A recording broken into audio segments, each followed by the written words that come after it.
নমস্কার বন্ধুরা, আমি তুহিন আর আমার কিচেনে আপনাদের সবাইকে স্বাগত। বর্ষার দিনগুলো আসলেই বাজারে গাদা গাদা শুধু ইলিশের সমারোহ। সঙ্গে থাকে দোসর হিসাবে নানা রকমের প্রকারভেদের কচু। কচু ছাড়াও কিছু কিছু জিনিস দিয়ে ইলিশ মাছ দারুণ লাগে। তার মধ্যে হচ্ছে গাঁটি কচু। গাঁটি কচু দিয়ে সেই রেসিপিটা ইলিশ মাছের মাথা আপনাদের সঙ্গে শেয়ার করেছি। পুঁই শাকের ছ্যাঁচড়াও শেয়ার করেছি। শোলা কচু দিয়ে রান্না শেয়ার করেছি। এছাড়া প্রচুর রান্না রয়েছে ইলিশ মাছের মাথা দিয়ে, যেগুলো আমি শেয়ার করেছি। আজকে যেটা শেয়ার করব সেটা হচ্ছে চাল কুমড়ো দিয়ে ইলিশ মাছের মাথা দিয়ে। এই চাল কুমড়োর সাথে ইলিশ মাছের মাথার যুগলবন্দিটা কিন্তু অসাধারণ হয়। সেটাই আজকে আপনাদের সঙ্গে শেয়ার করব। চলুন কীভাবে আমার বাড়িতে সাবেকি পদ্ধতিতে চাল কুমড়ো দিয়ে আর ইলিশ মাছের মাথা দিয়ে রান্নাটা হয় সেটা আপনাদের সঙ্গে শেয়ার করি। প্রথমেই নিয়ে নেব একটা মিডিয়াম সাইজের চাল কুমড়ো। আর চাল কুমড়োটা কিন্তু অবশ্যই কচি নেবেন। বুড়ো চাল কুমড়ো হলে কিন্তু খেয়ে মজা পাবেন না।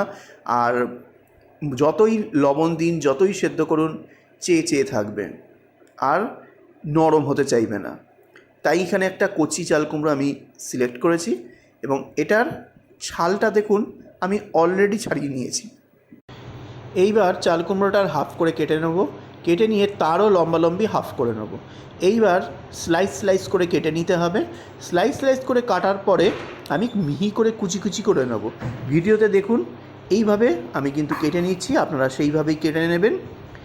এইবার পুরো চাল কুমড়োটা আমি একইভাবে কেটে নেব, একই পদ্ধতিতে। দেখুন আমার এক সসপ্যান চাল কুমড়ো হয়েছে। এইবার এই চাল কুমড়োটা আমি ভালো করে ধুয়ে নেব, সেটা আর আপনাদের সঙ্গে শেয়ার করছি না। এইবার মূল আকর্ষণ হচ্ছে ইলিশ মাছের মাথা। চলুন দেখিয়ে দিই কীভাবে ইলিশ মাছের মাথাটা ম্যারিনেশন করতে হবে। একদম সহজ পদ্ধতিতেই কিন্তু ম্যারিনেশনটা করতে হয়। এখানে আমি দুটো ইলিশের মাথা ইউজ করেছি। বাড়িতে ইলিশ মাছ আনলে মাছগুলো তো যেমন তেমনভাবে রান্না করলে ঠিক খাওয়া হয়ে যায়, ভাজা করেও উদ্ধার হয়ে যায়। কিন্তু ইলিশ মাছের মাথা দিয়ে বিভিন্ন রেসিপি খুঁজে পাওয়া খুবই দুষ্কর এবং মাথাগুলো নিয়ে সবথেকে বেশি চিন্তায় পড়ে বাড়ির মানুষরা। তাই ইলিশ মাছের মাথা দিয়ে বিভিন্ন ধরনের রান্নাগুলো আপনাদের সঙ্গে শেয়ার করছি আগের বছর থেকে। প্রচুর রেসিপি আছে, আপনারা দেখে নিতে পারেন। এইবার যে চারটে টুকরো নিয়েছি মাথার, দুটো মাছের, তার মধ্যে দিয়ে দেবো পরিমাণ মতো লবণ আর পরিমাণ মতো হলুদ গুঁড়ো। দুটো দিয়ে ইলিশ মাছের মাথাটাকে ভালো করে মেখে নিতে হবে। খুব সুন্দরভাবে দেখুন মেখে নিচ্ছি। মেখেটা নিয়ে নেওয়ার পর এইবার আমি এটাকে সাইডে রেখে দেবো। ওদিকে কড়াইটাকে গরম করতে অলরেডি বসিয়ে দিয়েছি। কড়াইটা ভালো করে গরম হয়ে গেলে এর মধ্যে দিয়ে দেবো পরিমাণ মতো সর্ষের তেল। সর্ষের তেলটাকেও হাই ফ্লেমে ভালো করে গরম করে নিতে হবে। যখন দেখবেন গরম হয়ে গেছে, ধোয়া ওঠা, তখন ফ্লেমটাকে লোতে দিয়ে পুরো কড়াইটাকে তেল দিয়ে গ্রিস করে নেবেন। যখনই রান্না করবেন এইভাবে তেল দিয়ে গ্রিস করে নিলে কড়াইয়ের গায়ে কিন্তু সহজে লাগে না যে কোনো রান্নার জিনিস। এইবার এর মধ্যে দিয়ে দেবো ইলিশ মাছের মাথাগুলো আর ভালো করে উল্টে পাল্টে বেশ লাল লাল করে ভেজে নিতে হবে। ইলিশ মাছের মাথা কিন্তু হালকা করে ভাজলে যে কোনো সবজির মধ্যে দিলে কিন্তু ঘ্যাটা ঘ্যাটা হয়ে যাওয়ার পর খেতে ভালো লাগে না। যদি একটু কড়া করে ভাজেন সেটা কিন্তু দারুণ লাগে, ভাতের পাতে খেতে অপূর্ব লাগে। দেখুন মাছের মাথাগুলো বেশ লাল লাল করে কড়া করে ভেজে নিয়েছি। এইবার তেল থেকে ছেঁকে তুলে নেব। সেমভাবে সেকেন্ড ব্যাচেও আর এক পিস মাছের মাথা একইভাবে উল্টে পাল্টে লাল লাল করে ভেজে তুলে নেব। লাল হয়ে গেছে, এবার তুলে দিচ্ছি। এবার পড়ে থাকা যেটুকু তেল আছে এটা কিন্তু ইলিশের তেল, মারাত্মক টেস্ট। তাই এর মধ্যে দিয়ে দিতে হবে পরিমাণ মতো কালো জিরে। এখানে 1/4 চা চামচ কালো জিরে আমি ব্যবহার করলাম। আর তেলটাকে আরও ফ্লেভারফুল বানানোর জন্য দুটো কাঁচা লঙ্কা চিড়ে এখানে দিয়ে দিলাম। আর দিয়ে দিলাম কেটে রাখা আর ধুয়ে নেওয়া চাল কুমড়োগুলো। চাল কুমড়োটা নরম করার জন্য ওপর থেকে একটুখানি লবণ ছড়িয়ে দিতে হবে। প্রথমেই এক গাদা দেবেন না, কারণ এক গাদা দিয়ে দিলেই কিন্তু এখানে চাল কুমড়ো নরম হয়ে যখন একটুখানি হয়ে যাবে তখন লবণটা বেশি মুখে পড়বে। আর হাফ কাপ মতো একটু জল দিয়ে দেবো।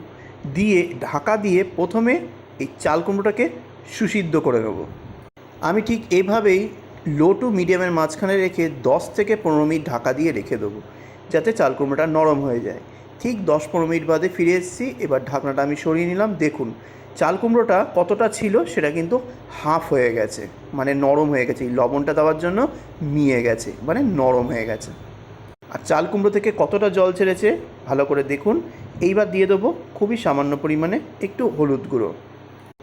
এইবার ভালো করে মিক্স করে নিতে হবে আর হাই ফ্লেমে ফুটতে দিতে হবে, কারণ চাল কুমড়ো কিন্তু সেদ্ধ হয়ে গেছে, জলটা কিন্তু এবার টানিয়ে নিতে হবে।